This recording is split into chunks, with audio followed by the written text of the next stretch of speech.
Hi, today we are going to see about shift registers. Shift registers are a storage device. Shift register may output the data either in a serial or a parallel form. Serial data output is that the data will be transferred to the out in the register in a serial pattern, or parallel data transfer means that the data will be stored in the register simultaneously and can relieve the data in a serial format or in a parallel manner.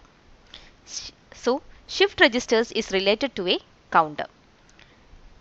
Shift register and counters are it is related to counters. Shift register used to store and transfer the digital data. And the difference between a shift register as well as a counter is that shift register has no specific. It doesn't have any specific sequence of state. That means it doesn't count the number of states in a sequential manner. 0, 1, 2, 3. It doesn't count the data in a serial manner. But the counter has a specific state. It should go either in a serial manner. Not in a serial manner. It should go in a serial manner. 0, 1, 2, 3 like that. We have seen in the previous section. Okay. So there are different types of shift registers. One is serial in, serial out. SISO, SISO, serial in, serial out. Then comes serial in, parallel out. Then parallel in, serial out. And parallel in, parallel out. So 4 types of shift registers are there. And parallel in, parallel out is also rearranged using a shift or load bar shift register. That we will see. Okay. Now we can go directly to serial in, serial out shift register.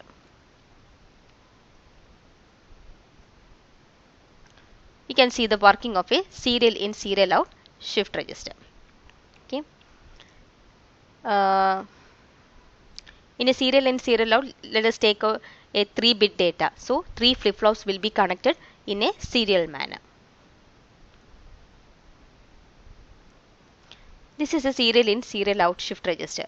Here the data will be transferred in a serial manner. The input data will enter into the D0 and passes through Q0 to D1, Q1 to D2, Q2, the output will be exited. Okay, here when the clock pulses are given simultaneously to the shift register. So you have a clock pulse Q0, Q1, Q2. These are the outputs that you are taking in a serial in, serial out. So when the clock pulse is 0, all the data will be 0. There won't be any data inside the shift register. Suppose if you want to store the data 1, 1, 0. So what happens when the next clock pulse is entering, the first 0 will be entered over here. Remaining the previous zeros are there, that will be over there. Okay, so your data 0 entered over here, followed by the previous 0. That means the 0 from the previous one will be shifted to the next one. That's the shift register. Next you are giving another clock pulse. What happens? The data 0 will be moved to the second shift register D1. So your data will move to your 0 move to D1. That means your output will be Q1 and the new data 1 will be entering into it. Okay, the previous default data will be passing to Q2. Third, when you are giving another clock pulse, what happens? The original data that you have entered first data bit 0 will be moving to the next stage. Your data 0 will move to the Q2, your 1 will move to Q1 and the new 1 will be entering into it. Okay, this will be 1 and here this 1 will move over here, next one will be entering. Okay, when you are giving the next clock pulse, what happens? So now what happens over here? All the data that 110 has been stored inside the shift register. That means the hint is that you need, if it is a 3-bit flip-flop, you have needed 3 clock pulses for the data entry.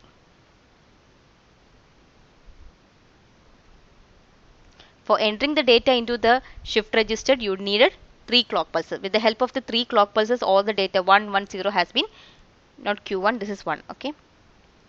Your Q1 has been entered into it.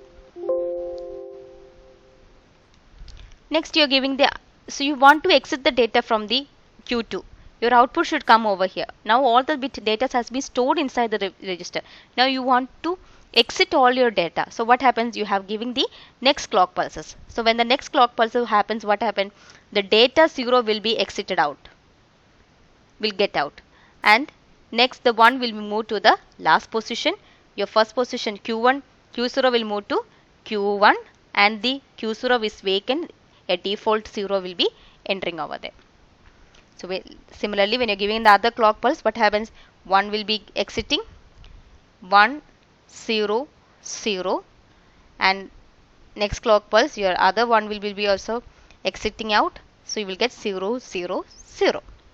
So look, for the next 3 clock pulse, only after the next 3 clock pulse, all your data has been exited from the shift register.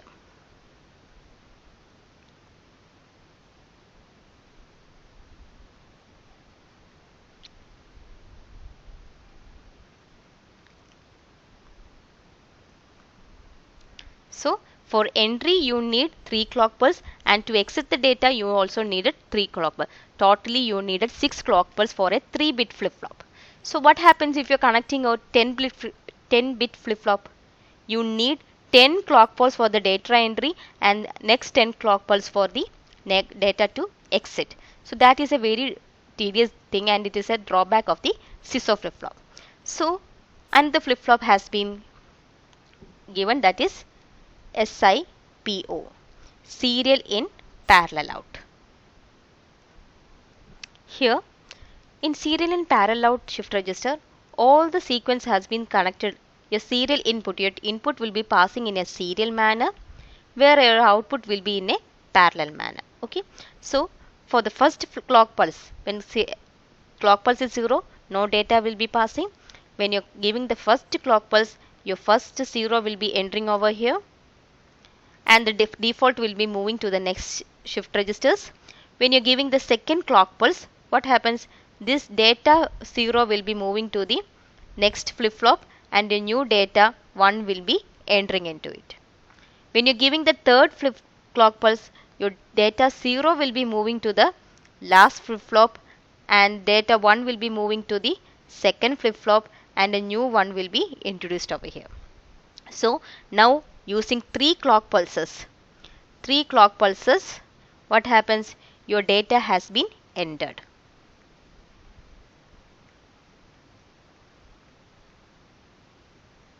Entered into the shift register.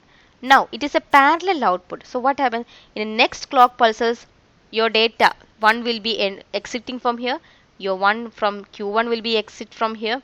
So this is Q0, Q1, Q2.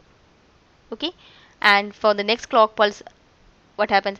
Your D2, for a single clock pulse, what happens? All the data will be parallelly exited. So for one clock pulses, data transfer will exit. So for one clock pulses, for the 3 clock pulse was used to store the data, and the 1 clock pulse. So totally you are using 4 clock pulses to store and retrieve the data. So what happens if you are using a 10 bit register, shift register? 10 clock pulses are required to store the data, and 1 clock pulse. So 11 clock pulses are. So comparing to SISO, your serial in parallel out is more effective. Okay, even though there is some problem, so you're going for the next flip-flop, that is called as parallel in serial out. Parallel in serial out. Okay, this is a parallel in serial out shift register. Okay, so D0, D1, D2 are the parallel inputs. Your input should be given to D, and your output should be taken from Q.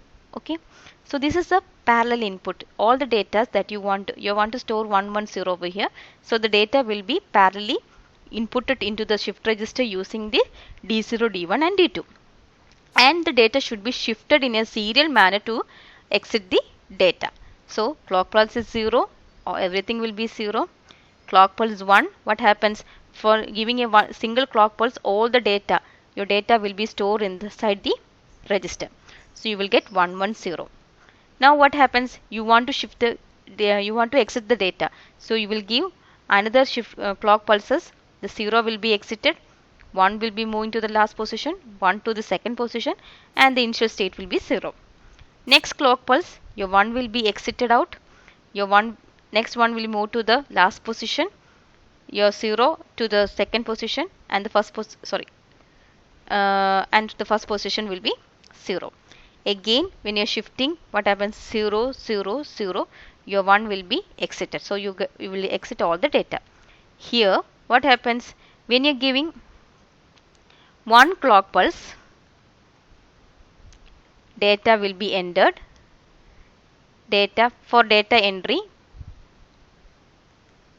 and next 3 clock pulse for exit. Data exit. Okay, the same opposite of a serial in parallel out. Here the data were serially inputted into the register, and parallelly you are taking the data. So you needed 4 clock pulses. Here also it's a parallel entry, and then serial out. Serial the data is exiting out. So you will get again 4 clock pulses. So you are going for the last flip flop, which is called as the parallel in parallel out shift register.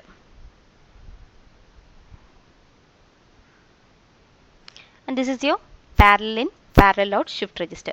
Here you are giving the clock pulses Q0, Q1, Q2. Okay, all the data will be in one clock pulses, all the data will enter. If you are having 110, for one clock pulses all the data will be entering over here. For the next clock pulses all will be exiting over here. Okay, so 0, everything will be 0. For one clock pulse your data will be entered, and for the next clock pulses you are seeing what is inside the shift register. So next clock pulse everything will be exited. You will get 110 in the output. So you need only 2 clock pulses over here. So this is more efficient than the above one. So there is another pattern how using parallel in serial out shift register using shift or load bar. Okay, that's the example for shift or load bar. So if you want to parallelly enter the data and serially output, there is another circuit for that, which is very important and asked in the university for the previous time. Okay, that is parallel in serial out shift register using shift or load bar.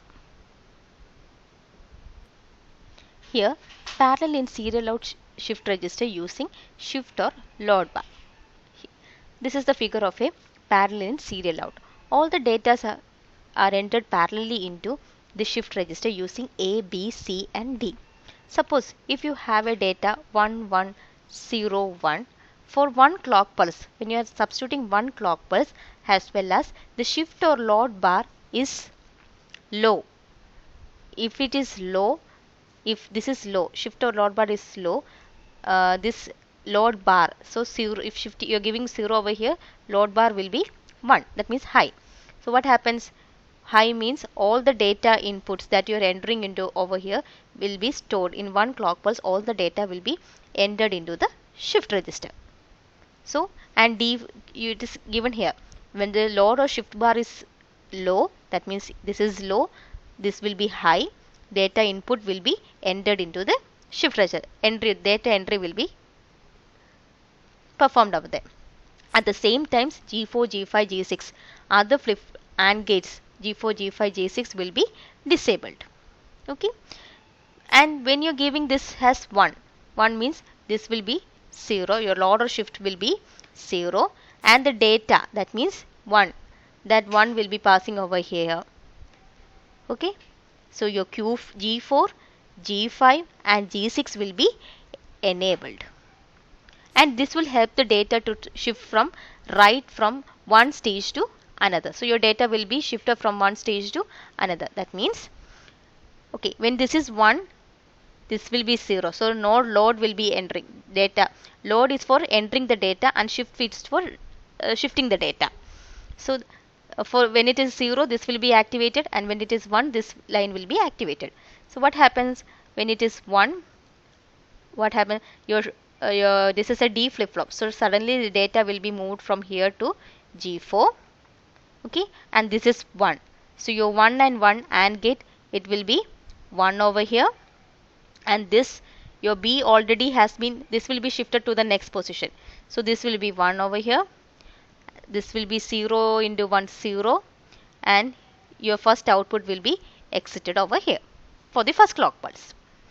Okay, and then this will be 0, no, this is 0, G1 is 0 at that time, so your data 1 will be, this will be 0, your second data ended over here, this data will move over here, and your 0 has moved over here. So when clock pulse is 1, your A, B, C, D, okay, that means your Q1, Q2, Q3, Q1, Q2, Q3, Q4, what will happens? It will enter the data as 1 1 0 1 parallel in. For the next clock pulse, what happens? Your data will be moved. That means your last 0, your 1 will be moving, will be exited. Your 0 has moved over here. Your 1 to the next position, 1 to the next position, and the first position will be 0. When you're giving the next clock pulse, what happens? The same pattern it will move. This 0 will be entered over here. This will be 0. The data over here will be shifted from here to here, and the data will be 1. Your 0 will enter over here. This will be 1, and your 1 will move from here. This will be 1. Okay, this will be 1. Your output 0 will be exited. So you will get 0 0 1 1. 0 will be exited out. Next clock pulse, similarly, what happens? 0 0 0 1. Okay, and your last clock pulse, what happens? 0 0 0 0, your 1 will be exited, so 1 1 0 1, you will get 1 1 0 1 over here in the output. This is how it is working. So this is a main condition that you have to know. When your shift bar is low, G1 G2 G3 will be enabled. Your data entry is used. For data entry you are using G1 G2 G3, and to exit the to shift the data from one right side to the left side, you are giving G4 G5 and G6. Okay, this is very important, you have to go through this. Okay, if you are having any doubt, please let me know. Thank you.